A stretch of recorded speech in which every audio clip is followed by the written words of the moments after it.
ہمارے اپنے سے سٹارٹ ہو، انفرادی طور پر مجھ سے سٹارٹ ہو، نہ کہ میں اپنی چیزوں کو، اپنے خیالات کو، اپنے تجربات کو دوسروں پہ لاگو کروں، امپلیمنٹ کروں زبردستی یا کسی بھی طریقے سے۔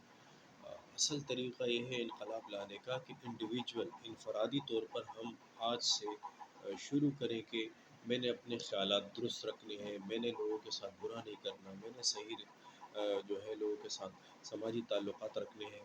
تو اگر ہم اپنے آپ سے سٹارٹ کریں گے تو انشاءاللہ آہستہ آہستہ انقلاب خود بخود آ جائے گا۔ ایسا نہیں ہے کہ ہم رات کو سو جائیں اور صبح اٹھیں تو انقلاب برپا ہو جائے، ایسا کبھی نہیں ہوتا، تاریخ بھی گواہ ہے اس بات کی، اور یہ اللہ تعالیٰ کی سنتوں میں سے نہیں ہے۔ لہٰذا ہم اپنی طرف سب سے پہلے ہم اپنی شخصیت کے ہم مکلف ہیں، اپنی ذات کے، اپنے نفس کے۔ تو لہٰذا ہم سب سے پہلے اپنے آپ سے سٹارٹ کریں کہ میں نے کیا کرنا ہے، میں نے لوگوں کو نفع پہنچانا ہے۔ شکریہ، السلام علیکم۔